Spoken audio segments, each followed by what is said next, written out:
Question number 9 is find the coordinates of A. हमें A के coordinate निकालने हैं। अब हमें आगे कंडीशन क्या दी हुई है, if O A is of length 6 unit, O A की लेंथ क्या है 6 unit in the direction of O B, किस डायरेक्शन में, ओ बी की डायरेक्शन में, where B is the point, जबकि बी के पॉइंट हमें क्या दिया हुआ है 2, -1 और 4। तो अगर हम इस क्वेश्चन को देखें, हमें कोऑर्डिनेट किससे निकालना है, ए का निकालना है, जबकि हमें ओ ए और ओ बी, ओ ए का कहा हुआ है ये किसकी डायरेक्शन में है, ओ बी की डायरेक्शन में, यानी हम ये सपोज कर सकते हैं कि ए किसके डायरेक्शन में है, बी के डायरेक्शन में, जबकि हमें ओ ए की लेंथ कितनी दी हुई है, 6 यूनिट दी हुई है। तो हम इसको किस तरह से सॉल्व करेंगे, सबसे पहले जो गिवन है हम वो लिखेंगे। बी गिवन है क्या, 2, -1 और 4। 2, -1 और 4 गिवन है। हम इसका यूनिट वेक्टर निकालेंगे। यूनिट वेक्टर हम किस तरह से निकालते हैं, अगर हम बी का यूनिट वेक्टर निकालना है तो यूनिट वेक्टर निकालने के लिए किसका, इसका फॉर्मूला क्या होता है, vector of B divided by उसका मैग्नीट्यूड। तो सबसे पहले हमें क्या निकालना होगा, मैग्नीट्यूड ऑफ बी निकालना पड़ेगा। तो for magnitude of B, magnitude of B हम किस तरह से निकालते हैं, जो बी की वैल्यू दी हुई होती है, यानी बी का जो वेक्टर दिया हुआ था वो पहले वाले का स्क्वायर यानी 2 का स्क्वायर प्लस -1 का स्क्वायर, -1 है तो -1 का स्क्वायर और प्लस 4 का स्क्वायर। तो 2 का स्क्वायर इज 4, 1 का स्क्वायर इज 1 एंड 4 का स्क्वायर इज 16। इन सबको ऐड करवाएंगे, 16 + 4 20, 20 + 1 इज 21। तो ये किसका मैग्नीट्यूड आ गया, बी का। अब अगर हम इसको देखें, ये हमें कोऑर्डिनेट फॉर्म में दिया हुआ है, तो इसको अगर मैं वेक्टर फॉर्म में लिखूंगी तो किस तरह से लिख सकते हैं, 2i - 1j + 4k। तो बी का यूनिट वेक्टर जब हम बनाएंगे तो बी का यूनिट वेक्टर किस तरह से बनेगा, वेक्टर ऑफ बी यानी 2i - 1j + 4k divided by magnitude of B, magnitude of B. ये यूनिट वेक्टर आ गया बी का। अब हमें फाइंड क्या करना था, कोऑर्डिनेट्स ऑफ ए फाइंड करना था। तो कोऑर्डिनेट्स ऑफ ए हम किस तरह से फाइंड करेंगे, कोऑर्डिनेट ऑफ ए मालूम करने के लिए तरीका ये होता है कि जो हमें मैग्नीट्यूड दिया हुआ है, यानी मैग्नीट्यूड हमें किसका दिया हुआ है, कितना दिया हुआ है, 6 दिया हुआ है, उसको मल्टीप्लाई करवा देते हैं जिसकी डायरेक्शन में वो वेक्टर होता है। ए की डायरेक्शन में क्या है, बी के डायरेक्शन में है ए, तो हम इसको किससे मल्टीप्लाई करवा देंगे, यूनिट वेक्टर ऑफ बी से। तो 6 multiply by unit vector of B क्या है, 2i - 1j + 4k divided bye √21। अब इसके बाद हम क्या करेंगे, क्योंकि ये क्या दिया हुआ है, ए वेक्टर दिया हुआ है।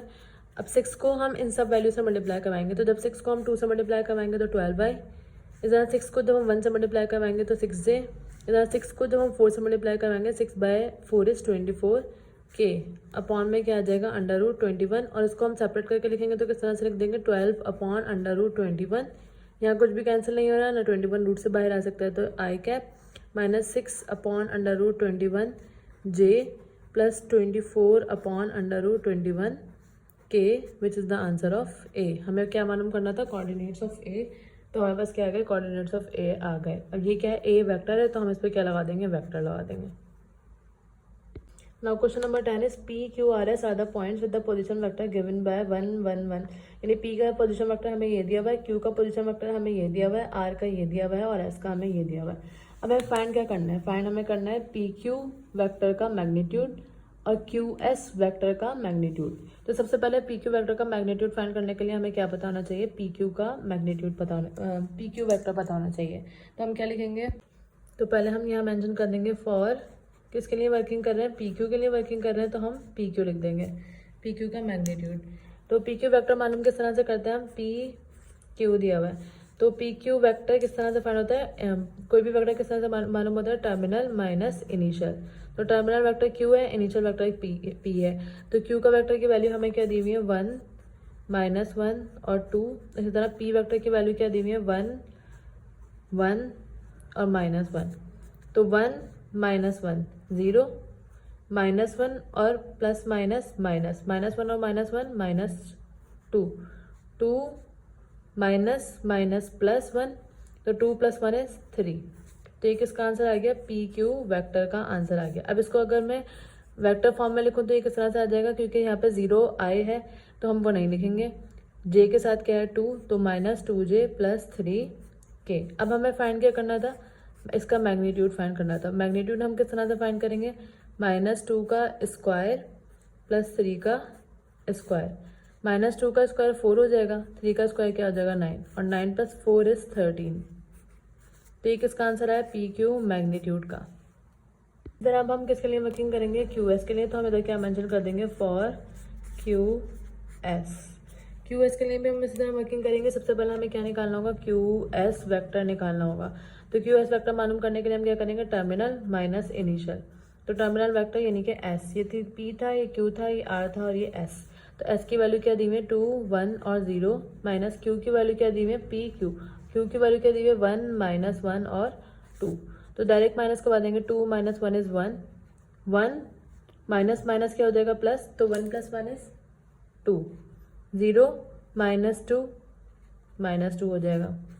तो ये किसका आंसर आया, क्यू ऑफ एस वेक्टर का आंसर आया। अच्छा, इसके बाद हमें क्या मालूम करना है, क्यू एस वेक्टर का मैग्नीट्यूड। मैग्नीट्यूड हम किस तरह से निकालेंगे, फर्स्ट 1 का स्क्वायर यानी 1 का स्क्वायर, 2 का स्क्वायर। इसको हम कोऑर्डिनेट फॉर्म से डायरेक्ट मैग्नीट्यूड भी मालूम कर सकते हैं। हम इस तरह भी कर सकते हैं कि कोऑर्डिनेट फॉर्म को पहले मैग्नीट्यूड में कन्वर्ट करें, देन कोऑर्डिनेट फॉर्म को पहले वेक्टर फॉर्म में कन्वर्ट करें, देन मैग्नीट्यूड फाइंड कर लें। इस तरह भी कर सकते हैं डायरेक्ट कोऑर्डिनेट से। तो फर्स्ट 1 का स्क्वायर, सेकंड 1 का स्क्वायर प्लस माइनस 2 का स्क्वायर। क्यू ऑफ एस, 1 का स्क्वायर इज 1, 2 का स्क्वायर इज 4, माइनस 2 का square is 4, 4 plus 4 8, 8 plus 1 is 9, under root 9। यहाँ पर अंडर रूट 9 की वैल्यू आ जाएगी, क्योंकि जब हम रूट 9 लेंगे तो आंसर क्या आ जाएगा, 3। तो हम यहाँ पे क्या लिख देंगे, Q of S equals to 3, which is answer. Now the next part is find the position vector of the point divides QR internally in the ratio 1:2। हमें पोजीशन वेक्टर मालूम करना है। अब यहाँ इंटरनली और एक्सटर्नली के लिए हम पोजीशन वेक्टर के फॉर्म में चेंज करते हैं। अगर इंटरनल, एक तो हमें जो पहले फॉर्मूला दिया होता है आर वाला, अगर यहाँ इंटरनली या एक्सटर्नली मेंशन नहीं होगा तो हम वही यूज़ करेंगे। लेकिन अगर इंटरनली या एक्सटर्नली आ जाएगा तो दोनों के फॉर्मूले अलग होंगे। किस तरह से, सबसे पहले हम जो इसमें गिवन, क्वेश्चन में गिवन वैल्यूज है वो लिखेंगे। तो क्वेश्चन में गिवन क्या है, क्यू और आर के वेक्टर्स गिवन है, जो कि हमने फर्स्ट पार्ट में यूज़ करना है। तो पहले पार्ट में अगर हम बात करें तो पहले पार्ट में पी की वैल्यू, क्यू की वैल्यू, आर की वैल्यू। तो हमें क्यू और आर की वैल्यू चाहिए। क्यू की वैल्यू क्या दी हुई है, 1 माइनस 1 और 2। तो हम इधर मेंशन कर देंगे क्या दी हुई है, 1 माइनस 1 और 2। जबकि आर की वैल्यू क्या दी हुई है, 0 1 और 1। ये आर की वैल्यू है, तो हम इधर क्या लिख देंगे, आर की वैल्यू विच इज़ 0 1 और 1। अब हमें रेशो दिया हुआ है 1:2। तो रेशो m इक्वल्स टू क्या आ जाएगा, 1 और n इक्वल्स टू क्या आ जाएगा, 2। सॉरी, यहाँ क्वेश्चन में 3:2 है, तो ये क्या हो जाएगा m और ये क्या हो जाएगा n। तो यहाँ पर m की जगह पर हम क्या लिख देंगे, 3।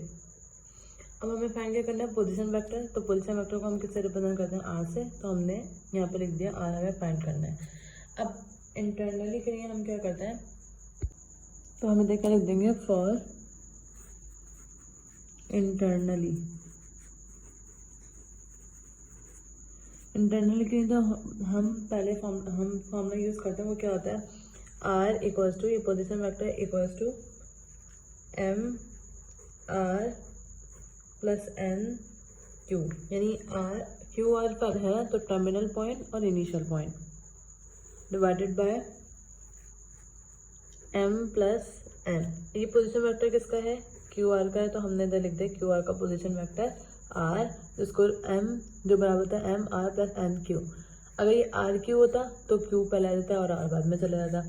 अब r इक्वल्स टू m की जगह पर m की वैल्यू यानी कि 3, r की जगह पर r की वैल्यू यानी 0 1 और 1, n की जगह पर n की वैल्यू यानी कि 2 और q की जगह पे q की वैल्यू 1 माइनस 1 और 2। देन इसके बाद m प्लस n है यानी 3 प्लस 2। अब हम इसको किस तरह से सॉल्व करेंगे, 3 को 0 से मल्टीप्लाई करवाया 0, 3 को 1 से मल्टीप्लाई करवाया 3, इधर 3 को 1 से मल्टीप्लाई करवाया 3, प्लस 2 को जब 1 से मल्टीप्लाई करवाएंगे 2, 2 को माइनस 1 से मल्टीप्लाई करवाएंगे -2 और 2 को 2 से मल्टीप्लाई करवाएंगे 4 और 3 प्लस 2 इज 5। अब 0 में 2 ऐड करवाएंगे, 0 प्लस 2 2, 3 माइनस 2 1, 3 प्लस 4, क्योंकि बीच में प्लस है ना तो ऐड करवा देंगे, 3 प्लस 4 7 अपॉन 5। ये क्या है, पोजीशन वेक्टर r। अब ये जो है ये कोऑर्डिनेट फॉर्म में, अब हम इसको कितना कन्वर्ट कर देंगे, वेक्टर फॉर्म में। तो 2 के साथ क्या आ जाएगा i, प्लस 1 के साथ क्या आ जाएगा, क्योंकि कोऑर्डिनेट में कॉमास लगते हैं, जबकि अगर हम वेक्टर फॉर्म में लिखते हैं तो उधर प्लस आ जाता है। 1j + 7k upon 5। अब अगर हम इसको अरेंज करके सही लिखें, 2/5i + 1/5j + 7/5k which is answer. अब इसके बाद है divides P R externally in the ratio 3:2। अब यहाँ पे क्या वर्ड यूज़ हुआ है, एक्सटर्नली का यूज़ हुआ है। तो एक्सटर्नली के लिए हम क्या करते हैं, सबसे पहले गिवन वैल्यूज़ क्या है, पी और आर। पी और आर हम क्वेश्चन नंबर 1 से ही फाइंड करेंगे, मतलब गिवन है। तो पी की वैल्यू क्वेश्चन 1 में क्या गिवन है, 1 1 और -1, इसी के पार्ट में पी की वैल्यू। तो पी की वैल्यू क्या है,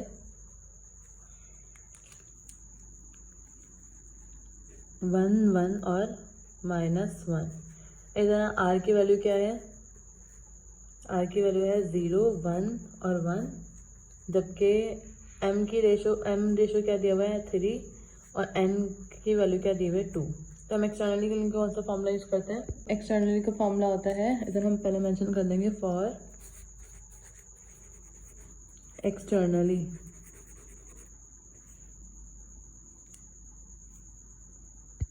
सबसे पहले पोजीशन वेक्टर फाइंड करना है, तो आर बराबर होगा, एक्सटर्नली के लिए हम क्या फॉर्मूला यूज़ करेंगे, M R minus N Q M minus N. दोनों सेम फॉर्मूले, इंटरनली और एक्सटर्नली, बस यहाँ पर फ़र्क क्या है, यहाँ पे प्लस था और यहाँ पे माइनस आ गया। अब यहाँ क्योंकि आर क्यू वेक्टर था तो हमने क्या लगाया था, क्यू वेक्टर लगाया था।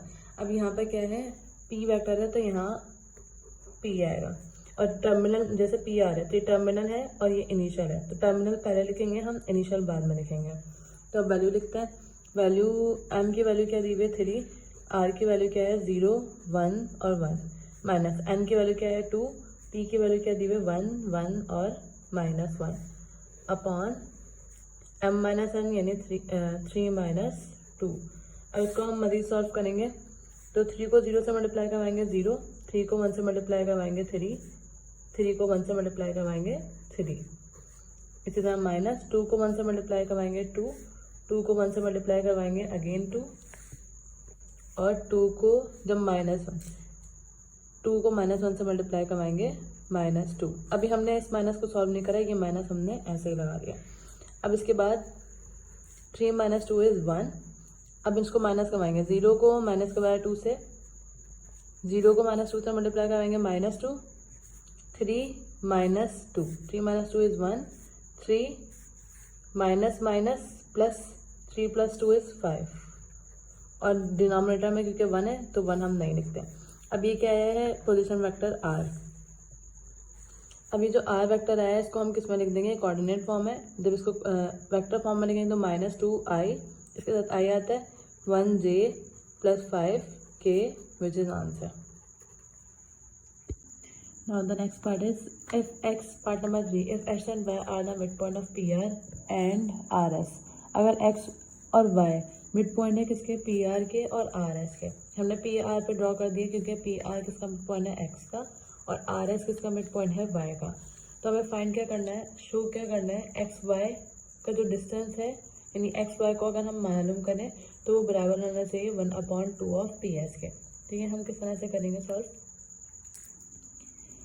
अब सबसे पहले हम x is the mid point of PR, हमने गिवन लिख दिया x is the mid point of PR and y is the mid point of RS, ये भी हमें गिवन है। हमें प्रूफ क्या करना है, एक्स वाई बराबर होना चाहिए 1/2 ऑफ PS के। तो सबसे पहले मिड पॉइंट ऑफ PR क्या है, x, तो हम x की पॉइंट निकालेंगे ताकि हम x और y को सॉल्व करके इसके बराबर ला सकेंगे, क्योंकि P और S तो हमें गिवन है लेकिन x और y के कोऑर्डिनेट्स हमें गिवन नहीं है। तो इसके लिए हम मिड पॉइंट फॉर्मूला यूज़ करेंगे। तो हम यहाँ क्या लिख देंगे, x is the mid point of PR, तो x equals to P + R/2। Mid point का फॉर्मूला क्या होता है, दोनों को ऐड करवा कर डिवाइड करवा देते हैं 2 से। तो P के कोऑर्डिनेट्स क्या है, 1 1 और -1, जबकि R के कोऑर्डिनेट्स क्या हैं, 0 1 और 1, डिवाइड करवा देंगे 2 से। तो x equals to 1 + 0 is 1, 1 + 1 is 2, -1 + 1, -1 + 1 0 हो जाएगा अपॉन 2। तो x का आंसर क्या आ जाएगा, इस 2 को हम 1 के नीचे भी लिखेंगे, 2 के डिनोमिनेटर में भी लिखेंगे और 0 के डिनोमिनेटर में भी लिखेंगे। तो 1/2 तो ऐसे ही रहेगा। इसको इससे कैंसिल करेंगे तो क्या आ जाएगा, यहाँ कॉमा आएगा। ये कोऑर्डिनेट्स फॉर्म में है ना, तो हम कोऑर्डिनेट फॉर्म में कॉमास लगाते हैं। जब 2 को 2 से कैंसिल करेंगे तो यहाँ पे क्या आ जाएगा 1 और 0 डिवाइडेड बाय 0 इज 0। तो ये x का आंसर आ गया। देन हम y के कोऑर्डिनेट्स निकालेंगे। y किसके कोऑर्डिनेट है, यहाँ पे मेंशन करेंगे y इज द, क्योंकि y is the mid point of, y किसका मिड पॉइंट है,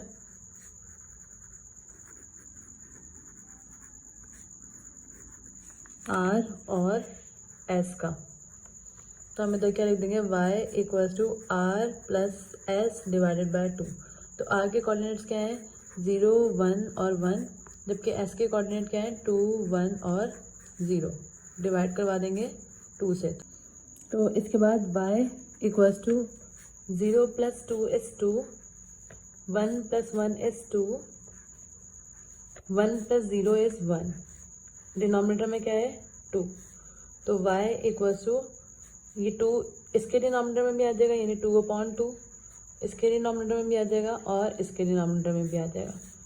तो 2 को 2 से सॉल्व करेंगे तो 1, 2 को 2 से सॉल्व करेंगे तो 1 और ये क्या आ गया 1/2। अब हमें क्या फाइंड करना है, लेफ्ट हैंड साइड पे क्योंकि क्या दिया हुआ है x y, तो हम लेफ्ट हैंड साइड फाइंड करेंगे। तो लेफ्ट हैंड साइड हम किस तरह से फाइंड करेंगे, क्योंकि हमें क्या दिया हुआ है, टेकिंग लेफ्ट हैंड साइड, हमें लेफ्ट हैंड साइड में क्या बोला है, एक्स वाई मालूम करना है। एक्स वाई हम किस तरह से मालूम करेंगे, terminal point minus initial point.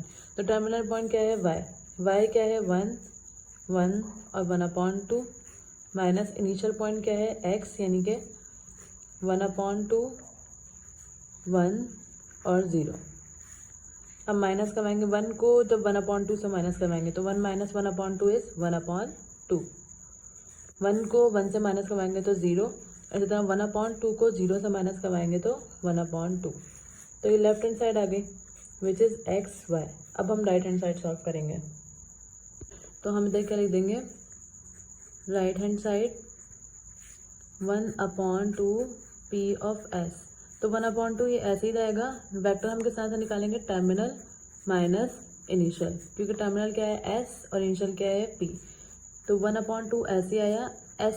S के पॉइंट्स हमें क्या गिवन है क्वेश्चन में, 2, 1 और 0। तो हम इधर क्या लिख देंगे 2, 1 और 0। माइनस पी के पॉइंट्स क्या है 1, 1 और -1। तो हम इधर क्या लिख देंगे 1, 1 और -1। अब इनको माइनस करवाएंगे तो 1/2 ऐसे आया। 2 को माइनस करवाएंगे 1 से तो 1, 1 को माइनस करवाएंगे 1 से तो 0, 0 ऐसे आया, माइनस माइनस प्लस 1। अब इस 1/2 को इससे भी मल्टीप्लाई करवाएंगे, इससे भी और इससे भी। तो 1/2 को जब 1 से मल्टीप्लाई करवाएंगे तो 1/2, इसी तरह 1/2 को जब 0 से मल्टीप्लाई करवाएंगे तो 0, 1/2 को 1 से मल्टीप्लाई करवाएंगे तो 1/2। तो लेफ्ट हैंड साइड से आंसर क्या है 1/2 पी ऑफ एस का 1/2, 0 और 1/2। जबकि राइट हैंड साइड को देखें तो राइट हैंड साइड से भी लेफ्ट हैंड साइड से भी आंसर यही आया था, एक्स वाई का 1/2, 0 और 1/2। तो हमें यही प्रूफ करना था। तो हम इधर क्या लिख देंगे, hence left hand side equals to right hand side proved.